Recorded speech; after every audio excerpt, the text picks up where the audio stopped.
You've expressed a view with which many people agree that, quote, killing babies is criminal. Now, many people write to me to say if the life of the unborn child in the womb is terminated, that is okay. But when that child is born, if someone terminated its life, that's a criminal offence. Can you understand that people are confused? Well, it's very confusing that some people seem to think that the trip down the birth canal makes some sort of extraordinary difference, because the only difference between the baby inside the womb and the baby after he or she is born, the only real difference is that one's on the outside. That is the bottom line. There is no real difference between a baby at 9 months inside the womb and a baby at 9 months outside the womb.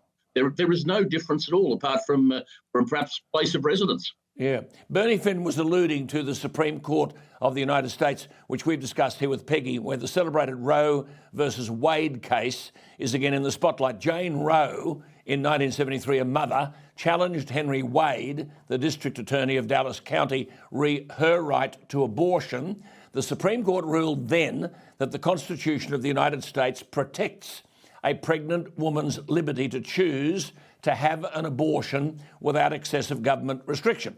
That decision struck down many US federal and state abortion laws and fueled the ongoing abortion debate, which still rages today about whether or to what extent abortion should be legal, who should decide the legality of abortion, and what's the role of moral and religious views in the political sphere. Now, Bernie, this brings you in here because you were merely expressing your moral and religious views. You're a Catholic. I think you've got 6 children, have you not? I do, yes. Well, look, I've got to say to you, Alan, this religious argument is a furphy. It's a furphy. If the Catholic Church came out tomorrow and said we support abortion, I would walk. I would walk. I would never darken their doorstep again. This is a matter of biology. It's a matter of science. You know, we're constantly told by people to follow the science. Well, that's what I'm doing. That's exactly what I'm doing. I am following the science that tells us that babies are human in the womb. But they are little people. And, anybody who doesn't understand that or accept that obviously needs to do a bit of biological training because that is the way it is. It's, this is not a religious or a philosophical thing. I'm not into telling people when the soul enters the body or anything like that. I've absolutely no idea.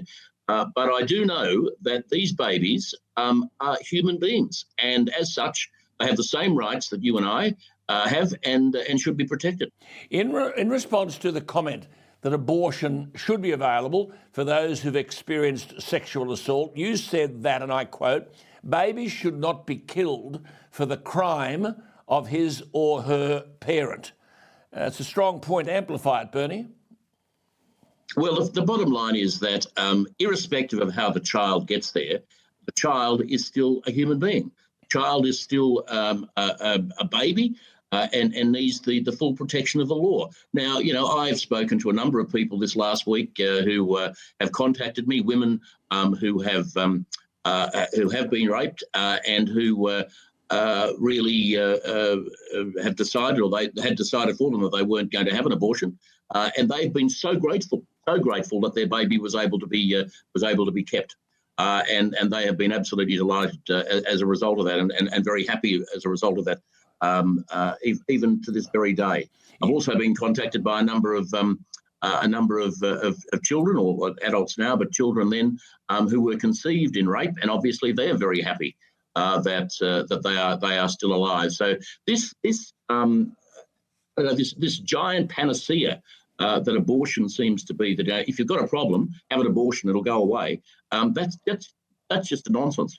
Well, you've got into trouble. You've got into trouble because you posted an anti-abortion statement on social media, which simply said civilised societies don't kill their young.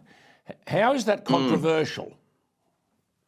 Well, I don't know. I really don't know. And for leaders of our party to think it controversial is absolutely astonishing. I thought it was a pretty straightforward statement, and one that some would agree with. Your leader said, I would hope most would agree with. Yeah, I mean, your leader, Matthew Guy, said expelling you was proof, or words to that effect, that the coalition in Victoria were a, quote, sensible alternative government. So what, you cancel those with whom you disagree?